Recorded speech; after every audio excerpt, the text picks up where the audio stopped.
School అమ్మాయిని తీసుకొచ్చి మీరు తుని నీ పేరేంటి? హాయ్ హలో నమస్తే, welcome back to our channel. నేను Harinath. SVKD vlogs YouTube channel subscribe చేసుకోండి. తర్వాత మర్చిపోతారు, పక్కన గంట సింబల్ కూడా యాక్టివేట్ చేసుకోండి. ఇప్పుడు మ్యాటర్లోకి వస్తే ఈరోజు వీడియో ఎందుకు చేస్తానంటే, రీసెంట్గా తెగ 2 రోజుల నుంచి వీడియో వైరల్ అవుతుందన్నమాట. తుని ఇన్సిడెంట్.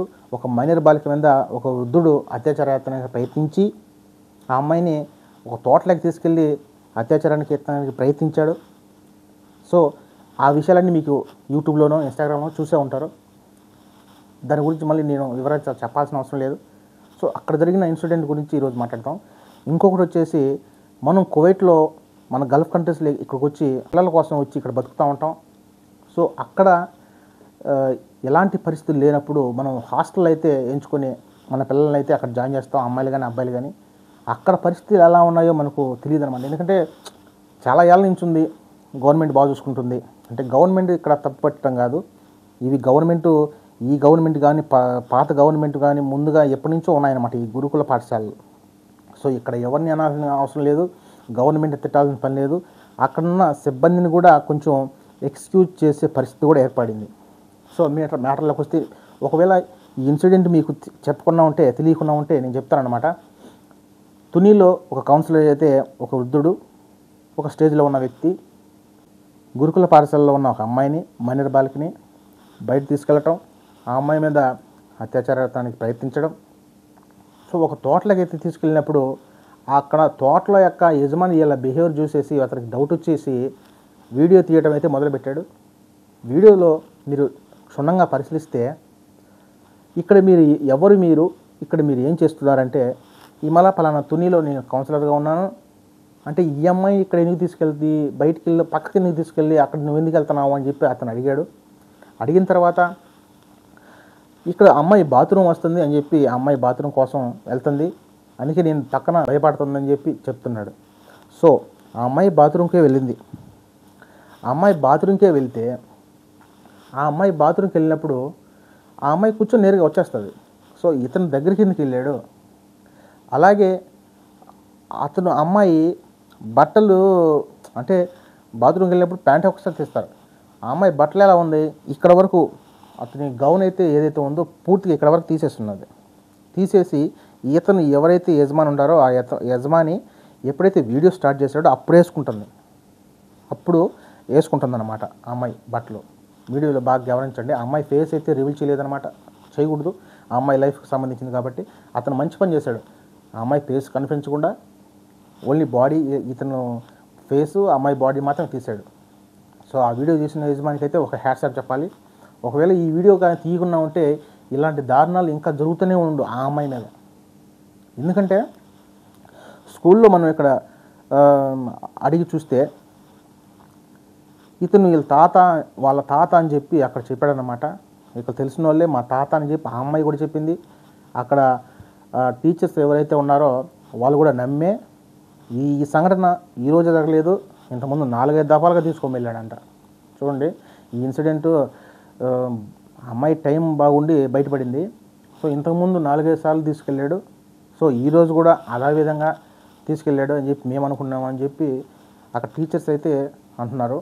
అంటే రోజు ఇప్పుడు ఎవరైనా అంతే, పేరెంట్స్ రోజు చూస్తూ ఉంటే మనోళ్ళే అనుకుంటారు, పాపం వాళ్ళు కూడా ఏం తప్పు ఉంటుంది, అంటే 4 మాటలు సేఫ్గా తీసుకెళ్ళాడు కదా, ఇలాంటి పనులు చేస్తాడు ఈ పెద్ద ఆయన అని చెప్పి వాళ్ళు కూడా అనుకోలేరు కాబట్టి వాళ్ళు కూడా చెప్పేశారనమాట. సో ఇక్కడ ఆ అమ్మాయిది కూడా తప్పు ఉంది, ఆ అమ్మాయి తప్పు లేకుండా లేదనమాట.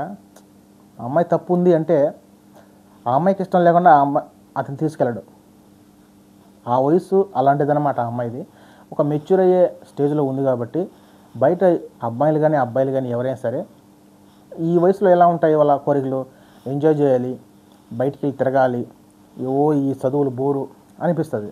సో అలాంటి టైంలో ఇతను చూసి టయానికి ఈ సమయం అయితే మనకు బాగుంటుంది, ఆ అమ్మాయిని ట్రాప్ చేయడం మొదలుపెట్టాడు అనమాట.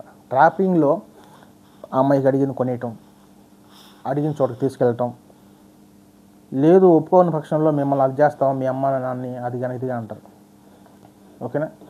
సో ఇలాంటి సిచ్యువేషన్ బట్టి ఆ అమ్మాయి భయపడి వెళ్ళిందా అది ఆ అమ్మాయికి తెలియాలి. సో దాని తర్వాత మీ విషయం తెలిసే ఉంటుంది. తర్వాత వీడియో తీసిన తర్వాత కేసు పెట్టడం, కేసు పెట్టిన తర్వాత ఆ గ్రామంలో ఉన్న వాళ్ళే అతనికి దేహశుద్ధి చేయటం రిమాండ్ తెలిపిస్తూ కోర్టుకు వెళ్ళిపోయి అక్కడ శిక్ష పడుతుందని చెప్పి అతనికి తెలిసే ఉంటుంది. దారి మధ్యలో నీళ్ళలో దూకి, చెరువులో దూకి చనిపోవడం జరిగింది.